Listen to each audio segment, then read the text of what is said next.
Isus. Amen. Amin. We're starting a new series at the Bridge, Începem o serie nouă la The Bridge. and it's called God is Good. Se numește Dumnezeu e bun. Hallelujah. And Amen. our first series that we ever did at the Bridge was called Happy, Happy, Happy. It was about the Beatitudes. Prima serie pe care am făcut-o la The Bridge a fost, se numea Fericit, Fericit, Fericit și avea a face cu fericirile din Matei. And then we did a series on the Kingdom of God Apoi am avut o serie despre Împărăția lui Dumnezeu. that we just finished. Abia am terminat-o. And now we're going to be talking about the goodness of God. Și acum o să vorbim despre bunătatea lui Dumnezeu. We'll be sharing more from stories about Jesus Și vom împărtăși mai mult din poveștile lui Isus, and some of his parables. câteva dintre pildele lui. And we'll be really developing this theme about the goodness of God. Și o să dezvoltăm mai mult această tematică despre bunătatea lui. Amen. For us to be healthy Christians, Pentru ca noi să fim creștini sănătoși, we need to have a foundation of God's goodness in our trebuie să avem lives. o temelie a bunătății lui Dumnezeu în viețile There's noastre. something they say in Africa a lot, Este o vorbă foarte des spusă în Africa and I like it. și îmi place mult. And they say it in black churches in the States too, Și o spun și în bisericile din state, the negri. bisericile de negri din state. God is good, Dumnezeu este bun All the time. tot and timpul. all the time, Și tot God is timpul. good. God is good. Dumnezeu e bun. I like that, Îmi place asta. Yeah. because it's good for us to remind ourselves E about bine să that. ne reamintim acest And- aspect. And tonight I'd like to share with you Și în seara asta aș vrea să împărtășesc cu voi about the Syrophoenician woman. despre femeia sirofeniciană. And recently, God's been speaking to me so much through this story. Și în ultimul timp Dumnezeu mi-a vorbit foarte mult din această poveste.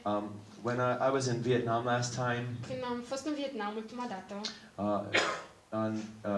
I went with Bogdan Mare to their prayer meeting that they had at the church. am mers cu Bogdan Mare la întâlnirea de rugăciune a bisericii de acolo. And both Bogdan and I said, I think that was the strongest meeting the whole time we were in Asia this Și time. atât eu cât și Bogdan am zis amândoi că a fost cea mai puternică întâlnire la care am fost în acel The timp glory of acolo. God came so strongly Gloria lui Dumnezeu a venit așa de puternic acolo that we almost couldn't leave. că aproape n-am mai putut să plecăm. And everyone was just on the ground, on their, Toți oamenii erau pe jos and God was just moving and și doing Dumnezeu se incredible mișca things. și făcea lucruri extraordinare. But what God was really speaking to me there was from this story of the Syrophoenician woman. Însă acolo, când eram acolo, Dumnezeu mi-a vorbit despre această femeie sirofeniciană. And you know, sometimes it's like you can think and meditate on a story from the Bible for a while. Și uneori e ca și cum poți să te gândești și să meditezi la o anumită poveste din Biblie pentru un timp, But then when it really touches you, dar apoi când chiar te atinge, it's like it goes to another level. ca și cum mergi la alt nivel And you start to see the beauty of it. și începi să vezi frumusețea And you almost feel like tears coming into your eyes. și aproape că îți vin lacrimi în ochi. Or maybe you even start crying. Poate chiar începi să plângi. Because you see the beauty of what God is doing. Pentru că începi să vezi frumusețea a ceea ce Dumnezeu face. In Matthew chapter 15, În Matei capitolul 15, and we'll read from verse 21 to 24. citim de la versetul 21 până la 24. It says, Jesus went away from there and withdrew into the district of Tyre and Sidon. Isus a plecat de acolo și s-a dus în părțile Tirului și ale Sidonului. And a Canaanite woman from that region came out and began to cry out, saying, Have mercy on me, Lord, son of David. My daughter is cruelly demon-possessed. Și iată că o femeie canaanită din acea regiune a venit strigând: Ai milă de mine, Doamne, fiul lui David, fiica mea este demoniacă și suferă cumplit. But he did not answer her a word. And his disciples came and implored him, saying, Send her away because she keeps shouting at us. But he answered and said, I was sent only to the lost sheep of the house of Israel. Isus nu i-a răspuns nimic. Ucenicii s-au apropiat și l-au rugat zicându-i: Dă-i drumul, căci continuă să strige după noi. Isus însă le-a răspuns: Nu sunt trimis decât la oile pierdute ale casei lui Israel. There's two of the Gospels that this story about the Syrophoenician woman are shared in. Povestea femeii sirofeniciane se găsește în două evanghelii din Biblie, In Matthew and in Mark. în Matei și Marcu. So an interesting detail we find in Mark's account Însă un detaliu interesant pe care îl găsim în istorisirea după Marc, is după that Marcu, he said that Jesus went to Tyre El spune că Isus a mers în părțile Tirului because he wanted to rest. pentru că vrea să se odihnească. And he entered a house Și a intrat într-o casă and did not want anyone to know about it, și nu vrea ca cineva să știe că e acolo, but he couldn't keep his presence a secret. însă nu putea să rămână secret faptul că el e acolo. So, Jesus, why didn't he go back to his mom's home in Nazareth to rest a little bit? Deci, de ce nu s-a dus Isus la casa Mariei în Nazaret ca să se odihnească? Or maybe to some of his good friends, Sau la casa unui prieten bun. like Lazarus, Martha, and Mary, De exemplu, la casa lui Lazar, Marta și Maria. because he would often go there when he would want to rest. Pentru că adesea el mergea acolo când vrea să se odihnească. Why did he go to Tyre? De ce s-a dus în părțile Tirului? Into a place where Gentiles lived. Într-un loc unde locuiau neamurile. It was because he knew he was going to meet this lady. A fost pentru că știa că se va întâlni cu această femeie. It was going to be a divine appointment. Urma să fie o întâlnire divină. So not only did she come looking for Jesus, Așa că nu doar că ea a venit să-l caute pe Isus, but Jesus also went there looking for her. dar și Isus a mers acolo căutând-o pe And ea. your miracle Iar miracolul tău will happen not just because you're looking for Jesus, se va întâmpla nu doar pentru că tu îl cauți pe Isus, but also because Jesus is looking for ci you. și pentru că Isus te caută pe tine. Jesus was like, don't tell anyone I'm here. Și Isus era ceva de genul, nu ziceți nimănui că sunt aici. It's top secret. E secret, mare. I want to be by myself. Vreau să fiu singur. I want peace and Vreau quiet. pace și liniște. But everyone started talking about, oh, Jesus is there in that Dar house. bineînțeles că toată lumea a început să vorbească și ziceau, And- Isus e acolo, în casa aia. This lady had some special like spy skills Cred că femeia asta avea ceva abilități de spion, așa, mai speciale. because she found out where Jesus was. Pentru că ea a aflat unde era Isus. And there were different whispers about who Jesus maybe was. Și erau diferite vorbe despre cine ar fi Isus. 7. People were saying maybe he's a prophet, maybe Oamenii ziceau, poate e un profet, maybe he's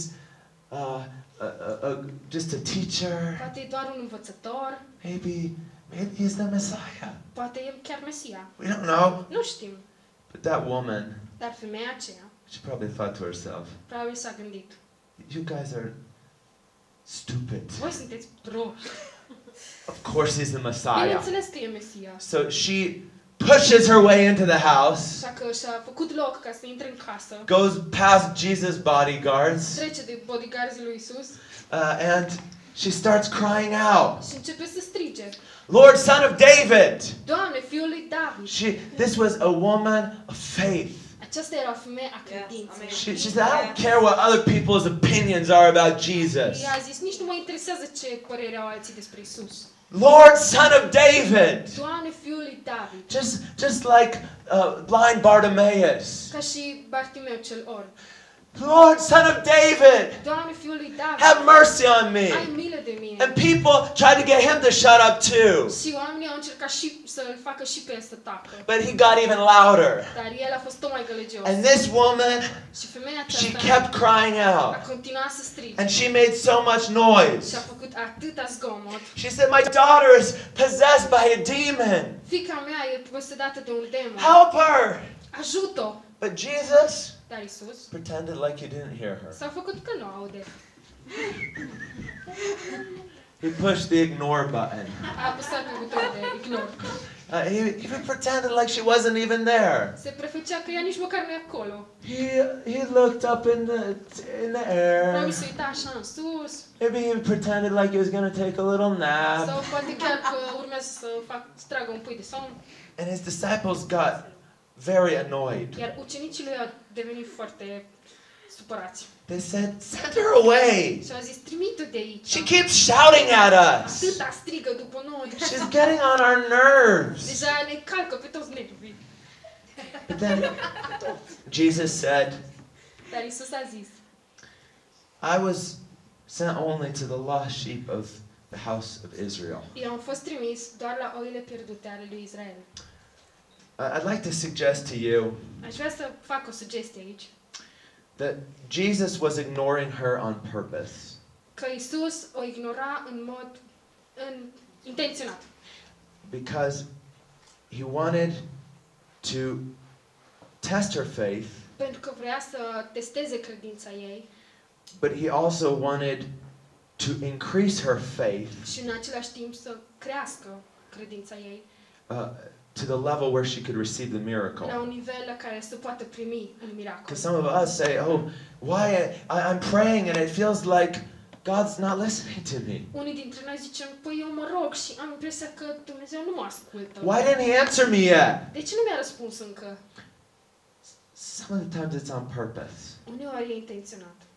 It's a temporary delay E o amânare temporară, because the more that you have to cry out to him pentru că cu cât mai mult trebuie să strigi înspre El and insist și să insiști and not give up, și să nu te dai bătut, the more your faith grows cu atât mai mult crește credința ta. until Jesus feels, Până când Isus simte, okay, now your faith is at the level it needs to be. bun, acum credința ta e la nivelul la care trebuie să fie. Delay is not denial, Amânarea nu este un refuz.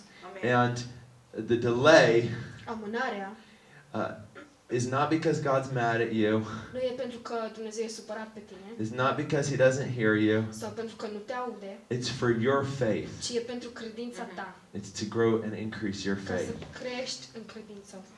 But he said, I was sent only to the lost sheep of the house of Israel. Și Isus a zis, eu am fost trimis doar la oile pierdute ale lui Israel. And it's almost like when Jesus said that, Și când Isus a zis asta, aproape parcă he was winking. trăgea cu ochiul. It's like, I was sent only to the A lost fost sheep of trimis the house doar of la oile Israel. pierdute ale lui Israel. Because, yes, okay, Jesus came to the Jewish people. Pentru că Isus Jesus came to the Jewish people. Pentru că Isus a venit pentru evrei. That's very clear. Asta e foarte clar. Once when he was going to a village, Odată când mergea într-un sat, he left there, a plecat de acolo and the people came looking for him. și oamenii au venit să-l caute. And they said, come back. Și eu au zis, întoarce-te. And he said, no. Iar el le-a spus nu. There's many other villages that haven't heard yet. Sunt multe alte sate care încă nu au auzit. And that's why I came. Și de aceea am venit. To go to all the different villages of Israel. Să mă duc în toate satele lui Israel. And all of the different towns of Și în Israel. toate orașele diferite. Jesus, when he sent out his 12 disciples, Și Isus când a trimis cei 12 ucenici, he said to them, don't go on the road to the Gentiles. el le-a spus, nu mergeți pe drumul spre neamuri. And don't go to any of the towns of the Și Samaritans. nu mergeți în orașele samaritenilor. He wanted them to go to the Jewish people. El vrea ca ucenicii să meargă la evrei. Jesus, while he was on the earth, Isus, atâta timp cât a fost pe pământ, he spent most of his time și-a petrecut majoritatea timpului in ministering in synagogues, slujind în sinagogă, ministering out in the fields of Israel with the Jewish crowds surrounding și him, slujind chiar în câmpie, în zonele de lângă Israel, surrounded by Jewish people. înconjurat de evrei. So that's what Jesus did in his ministry. Și asta a făcut Isus în slujirea lui. Jesus came to the Jewish people. Isus a venit pentru evrei. That's what he said. Asta a spus el. He even said, I was only sent to the lost sheep of the house of Israel. Chiar el a spus, am fost trimis doar pentru oile pierdute ale lui Israel. But at the same time, Dar în același timp, Jesus came for the whole world. Isus a venit pentru toată lumea. Yes. And he had some funny rebukes for the Jewish people. Și a avut câteva mustrări amuzante pentru evrei. He told them at one point Le-a spus la un moment dat, when they didn't want to receive him in Nazareth. când nu vreau să-l primească în Nazaret, You guys remember the story? v-am amintit povestea, That the prophet's only without honor in his hometown. că un profet nu e onorat în propriul său oraș. But then Jesus said to them, Dar apoi Isus le-a zis, during Elijah's time, pe timpul lui Ilie, there were many widows in Israel. au fost multe văduve în Israel. But Elijah didn't go to any of them. Dar Ilie nu s-a dus la niciuna dintre ele, He went to a widow in Zarephath. ci s-a dus la o văduvă din Zarephath. Zerafet, Huh? Sarepta, In Sidon. In Sidon. în Sidon. he went to a pagan, Gentile, non-Jew widow. S-a dus la o văduvă neevreică, păgână și dintre neamuri. And during Elisha's time, Iar pe timpul lui Elisei, during Elisha's time, pe timpul vieții lui Elisei, there was a lot of lepers in erau foarte Israel, mulți leproși în Israel. but he didn't go to any of Dar them. el nu s-a dus la toți acei leproși, But he only cleansed one of them, ci a curățat unul singur, Naaman, Naaman, the Syrian. sirianul. So why did God? Așa că de ce Dumnezeu? This was Jesus' unspoken question. Asta e o întrebare nepusă de Isus. Unspoken. Nespusă. Why did God go past all of the widows of Israel De ce s-a dus Dumnezeu pe lângă toate văduvele lui Israel and past all of the lepers of și Israel pe lângă toți leproșii din Israel and went to one Gentile widow și s-a dus la o văduvă dintre neamuri and to one Gentile leper? și la un lepros dintre neamuri? And the unspoken answer of Jesus to that question Iar răspunsul nespus al lui Isus la această întrebare is because of their faith. e din cauza credinței lor. There's something about faith E ceva în legătură cu credința that will make God pass over a whole crowd of people ce îl va face pe Dumnezeu să treacă de o întreagă mulțime de oameni and to go to one și să person meargă la o persoană, because he sees the faith that's in pentru their că heart. vede credința din inima lor. So another funny rebuke of Jesus. O altă mustrare amuzantă a lui Isus. He said, "The men of Nineveh El a zis, oamenii din Ninive will rise up se vor ridica and judge and condemn this generation.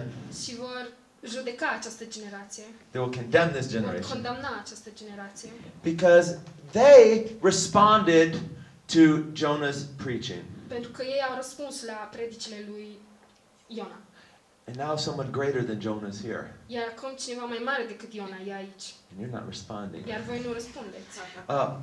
And the Queen of Sheba, Regina din Sheba, she will also condemn this și ea generation va condamna această generație, because she came from the ends of the earth pentru că ea a venit de la marginile pământului to hear the wisdom of Solomon. ca să audă înțelepciunea lui Solomon. And now one who's greater than Solomon is here. Iar acum unul mai mare decât Solomon e aici. And you're not listening to Iar voi him. nu îl ascultați pe el.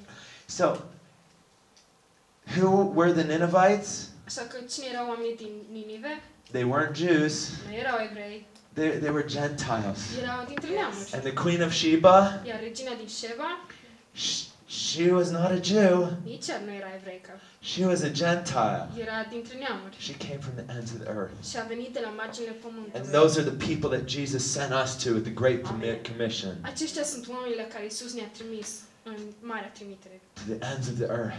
Până la capătul pământului. The people of the ends of the earth. La oamenii de la capătul pământului.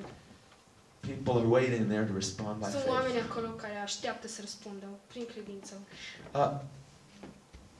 And it almost seems like every interaction that Jesus had Aproape e ca și cum fiecare interacțiune pe care Isus a avut-o with a Gentile person cu o persoană dintre neamuri was recorded in the Bible. a fost înregistrată în Biblie. Isn't that interesting how that happened? Cum s-a întâmplat asta?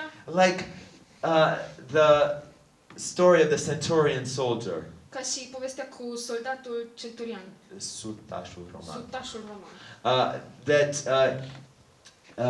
He came asking for Jesus to heal his servant. A venit și a cerut lui Isus să-l vindece slujitorul, robul. And you guys remember what that guy said? Și vă amintiți ce a zis?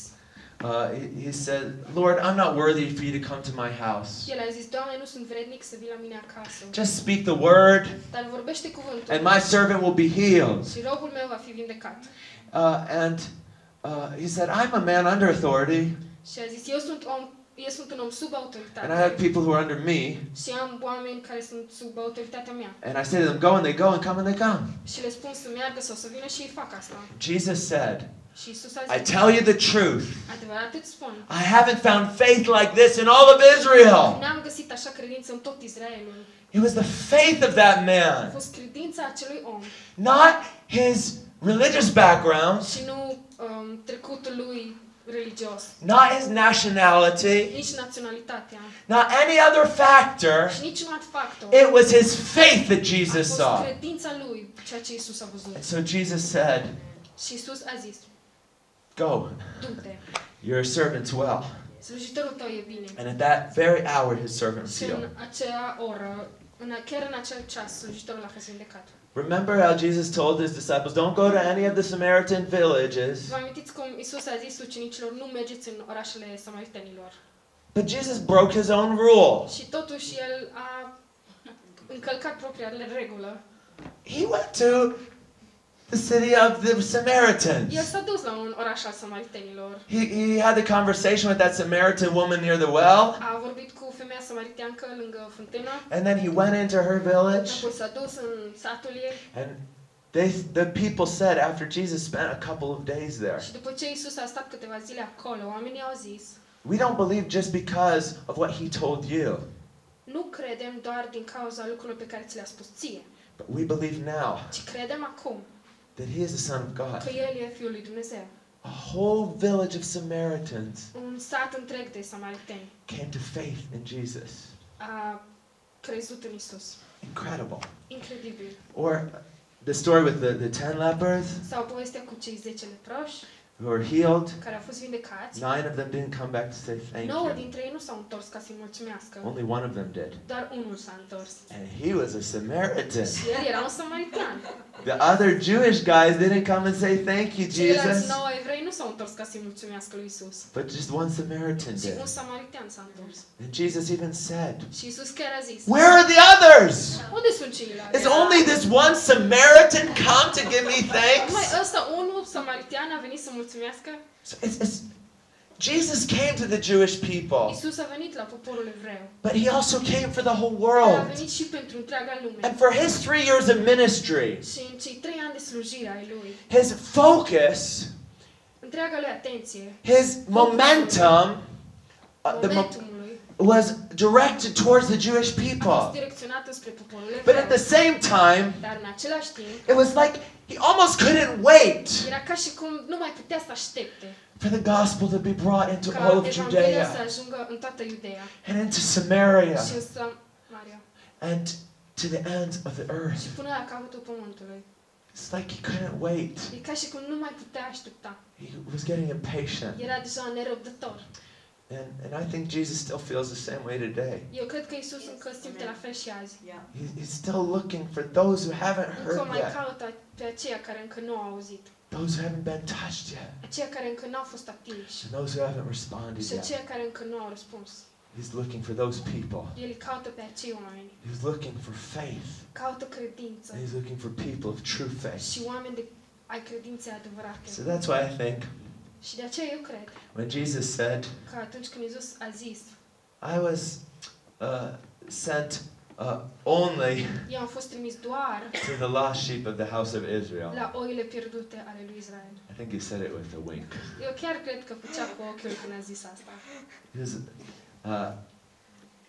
He was also being a little bit funny. Era puțin așa amuzant. But as we look further in Matthew 15, Dar pe măsură ce ne uităm și în Matei 15, as we look further, ce ne uităm mai încolo, it says in verse 25, zice în versetul 25, she came and began to bow down before him, saying, Lord, help me. dar ea a venit și s-a închinat zicând, Doamne, ajută-mă! And he answered and said, it is not good to take the children's bread and throw it to the dogs. Și Isus i-a răspuns, nu este bine să se ia pâinea copiilor și să se arunce la cățeluși. She said, yes, Lord, but even the dogs feed on the crumbs which fall from their master's table. Da, Doamne, a zis ea, dar și cățelușii mănâncă fărmiturile care cad de la masa stăpânilor lor. Then Jesus said to her, oh woman, your faith is great. It shall be done for you as you wish. And her daughter was healed at once. Atunci Iisus i-a răspuns: O, femeie, mare este credința ta, să ți se facă după cum dorești. Și fiica ei a fost vindecată chiar în ceasul acela. Or in Mark's version, Sau în versiunea după Marcu, he says, because you gave such an answer, zice: pentru că mi-ai dat așa un răspuns, you may go, poți să pleci. because the demons left your daughter. Pentru că demonii au plecat de la fiica ta. Jesus really liked her answer. Lui Iisus chiar i-a plăcut răspunsul ei. So this woman, up until now, Așa că femeia aceasta, până în acel punct, she was screaming, striga: Lord, son of David, Doamne, Fiul lui have David, mercy on me. ai milă de mine. My daughter is possessed by a demon. Fiica mea e posedată de un demon. She's making a lot of noise. Făcea mult zgomot. But then she comes and she falls down at Jesus' feet. Dar apoi ea vine și se pune la picioarele lui Iisus. It says that she began to bow before him. Și zice, Biblia zice că i s-a închinat. S-a plecat în fața lui. In English it says that she bowed before În him. engleză zice că s-a plecat în fața lui. In Romanian it says that she began to worship him. În română zice că i s-a închinat. But do you know that it's the same word for bowing down and for worshiping? Dar este același cuvânt pentru a se apleca și a se închina. Because worshiping is coming and bowing down. Pentru că închinare înseamnă a veni aplecându-te. All of her screaming didn't get Jesus' attention, Și tot strigatul ăla nu i-a atras atenția lui Iisus. but when she started to worship, she immediately got Jesus' Dar când a attention. început să se închine, i-a atras atenția, cu siguranță. And some people come to church and they can make a lot of noise. Și sunt unii oameni care vin la biserică și pot să facă mult zgomot. Oh, we clap our hands and we dance and we shout. Facem din palme și strigăm și dansăm And all that's good. și e bine asta. But are we really worshiping? Dar chiar ne închinăm Because he's looking for worship. pentru că El caută închinare. He's looking for worship. El caută închinare. And there's a lot more power in worship Este mult mai multă putere în închinare than there is in noise. decât este în zgomot. And some people are just making a lot of noise. Și unii oameni doar fac multă gălăgie And they're not really worshiping. și nu chiar se închină. If you want to get Jesus' attention, Dacă vrei să-i atragi atenția lui Iisus, be a real worshiper. fii un închinător adevărat. And Jesus said, Și Iisus a zis: it's not good to take the children's bread and throw it to the dogs. nu e bine să se ia pâinea de la copii și să se dea câinilor. This was the dogs. That was an expression that the Jewish people used for Gentiles. Cuvântul căței era o expresie pe care evreii o foloseau pentru a se referi la cei dintre neamuri. It was a racist term. Era un termen rasist. It was a rude and offensive term. Era nepoliticos și ofensiv. And Jesus used it. Și Iisus l-a folosit. Again, he was testing this lady. Și din nou, o testa pe femeia aceasta. He wanted to see how she was going to respond. Chiar vrea să vadă cum va răspunde. It's not good to take children's bread Nu e bine să iei pâinea copiilor and throw it to the dogs. și să o arunci câinilor. So first Jesus ignores her, Deci mai întâi Iisus o ignoră and then he insults her. și apoi o insultă. I'm convinced Sunt convins that many people have had their miracle stolen from them că mulți oameni, e ca și cum miracolul lor a fost furat de la ei because they got offended. pentru că s-au ofensat. Many people. Pentru mulți oameni. They lost their miracle because they got offended. Mulți oameni și-au pierdut miracolul pentru că s-au ofensat. Offense is a miracle robber. Ofensa e un jefuitor al miracolului. And sometimes, whether you choose to get offended or not is one of the biggest tests that you're going to face. Și uneori, decizia de a te ofensa sau nu e cel mai mare test prin care poți să treci. But you always have the choice. Dar mereu ai decizia. Offense is always an option that you can make or not make. Ofensa e întotdeauna o opțiune pe care o alegi sau nu. And she said, Lord, Și ea a zis: Doamne, even the little dogs eat the crumbs that fall from the master's table. Doamne, chiar și cățelușii mănâncă din fărâmiturile ce cad de la masa stăpânilor. If there's a parallel story for me Dacă este vreo poveste în paralel pentru mine of the story of the Syrophoenician woman, cu povestea femeii sirofeniciane, it's the story of Mephibosheth. e povestea lui Mephibosheth. Mefiboset. Have any of you ever heard of Ați Mephibosheth auzit de el before? înainte? Okay, there's a few of you. Ok, câțiva dintre voi. He was the son of Jonathan. El a fost fiul lui Ionatan. And you know that Jonathan was like David's best friend. Știți că Ionatan a fost cel mai bun prieten al lui David, But Saul, who was the king before David, dar Saul, regele dinaintea lui David, and Jonathan, his son, who was David's best friend, both died in the same day. și Ionatan, care era prietenul cel mai bun al lui David, au murit în aceeași zi. And then David asked, Atunci David a cerut, is there any relative of Saul's that's still alive? a întrebat dacă mai este vreo rudă de-a lui Saul care să fie încă în viață. Because I would like to take care of them. Pentru că ar fi vrut să aibă grijă de acea persoană. Now, you need to know what kings mostly did during that time. Acum trebuie să știți cam ce făceau regii în acea perioadă. If you had an enemy, Dacă aveai un dușman, or even if you had a king who was king before sau you, dacă aveai un rege care a fost rege înaintea ta, before you would become king, înainte ca tu să devii rege, you would go and destroy their whole family. le distrugeai întreaga familie. You would wipe them out. Îi eliminai pe toți. Because you didn't want to have any competition for your throne. Pentru că nu vrei să mai ai competiție pentru tron. So maybe some of the people who heard David's question thought, Atunci, poate că unii oameni care au auzit întrebarea lui David s-au gândit, he's trying to be tricky vrea să fie șmecher, to find the rest of Saul's relatives so he can să găsească rudele lui Saul și să îi elimine. but then they bring in Mephibosheth. Dar l-au adus pe Mefiboset. And Mephibosheth, Și Mefiboset, when Saul and Jonathan died, când au murit Saul și Ionatan, his nurse, his Moasha, who was taking care of him, moașa care avea grijă de el, tried to run away with him so that he wouldn't be killed. a încercat să fugă cu el ca să nu fie ucis. But she dropped him, Însă l-a scăpat and he was paralyzed. și a rămas paralizat. So he had real bad problems with his legs. Așa că el avea probleme foarte mari cu picioarele lui. Usually somebody like that wouldn't even be brought in before the king. De obicei, o astfel de persoană nici măcar nu se aducea înaintea regelui. But they brought Mephibosheth in before David. Dar l-au adus pe Mefiboset înaintea lui David. David said to him, Și David i-a zis, I want to give you all of the land that belonged to your grandfather Saul. vreau să-ți dau tot pământul care a fost al bunicului tău Saul. And from now on, Și de acum încolo, I want you to sit with me at my table vreau să stai cu mine la masa mea and eat with me every day. și să mănânci cu mine în fiecare zi. You can imagine like Mephibosheth just started crying Poți and să-ți crying. imaginezi că Mefiboset a început să plângă. He did not expect something like Nu s-a that. așteptat la așa ceva. That he was instantly made a rich man. Instantaneu a fost un om bogat.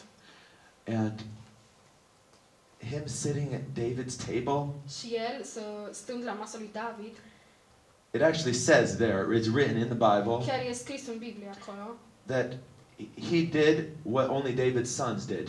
că el a făcut doar ceea ce fiul lui David By David telling him, I want you to sit and eat with me at my table every day, prin faptul că David l-a invitat să stea cu el la masă în fiecare zi, what he said was, ce a spus de fapt a fost, I'm adopting you. eu te adopt.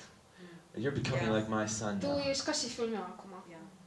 And Mephibosheth, Și Mefiboset he said, how can you even pay attention to me? a zis, cum poți măcar să nu-mi acorzi atenție? I'm a dead dog. Sunt un câine mort. That's all that I am. Asta e tot ce sunt.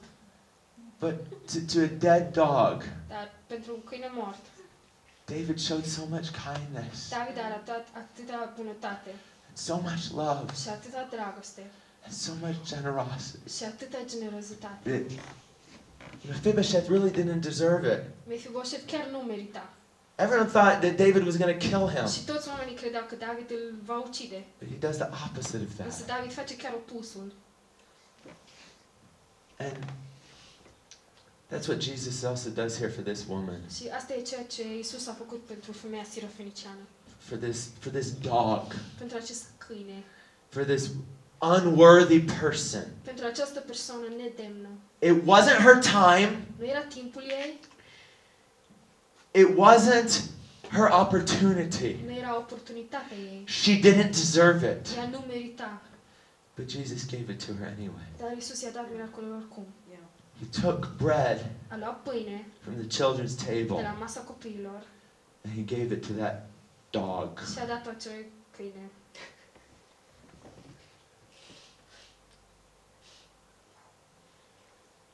In Psalm 23, În Psalmul 23, in verse 5, versetul 5. you prepare a table before me in the presence of my enemies. Tu mi-ai întins masa în fața dușmanilor mei. I heard a message by Graham Cook. Am auzit un mesaj de la Graham Cook He said, when you are going through the most warfare, și zicea că atunci când treci printr-un timp de război, the greatest spiritual warfare, printr-un timp de război spiritual, that's when you can expect to experience God's presence the atunci te most. poți aștepta să experimentezi prezența lui Dumnezeu cel mai mult. Are you fighting something in your Te life? lupți cu ceva în viața ta? Expect the presence of God Așteaptă Amen. prezența lui in an Dumnezeu increased measure, într-o măsură mai mare. because He prepares a table Pentru că before El us așterne masa în fața vrăjmașilor tăi, and in the presence of our în enemies. fața dușmanilor tăi. Then in Song of Songs, În Cântarea Cântărilor, in chapter 2 and verse 4, în capitolul 2, versetul 4, it says, He brought me to the banqueting house, and His banner over me was love. El m-a dus în casa de ospăți și dragostea era steagul fluturat peste mine. So He's brought me to His table, Așa că El m-a dus la masa Lui, to His feast, la ospățul Lui. and His banner over me is love. Și steagul Lui peste mine e dragostea. Do you know what He prepares for you on that table? Știi ce pune El pe acea masă pentru tine? All of the benefits of salvation. Toate beneficiile mântuirii.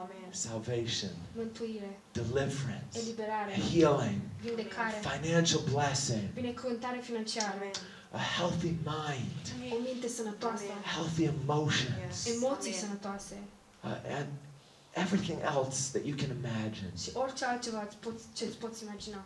He invites you to come and sit at the table with Him. El te invită să stai cu El la masă. Eat with me. Mănâncă cu mine. Feast with me. Fii în ospățul meu.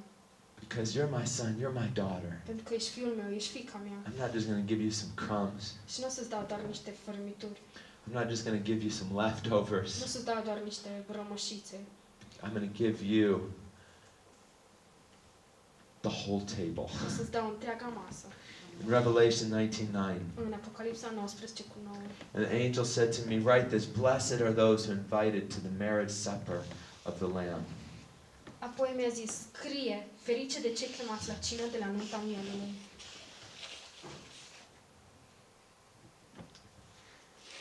Yes, Lord, even the dogs feed on the crumbs which fall from the master's table. Da, Doamne, și câinii mănâncă din fărâmiturile ce cad de la masa stăpânilor lor.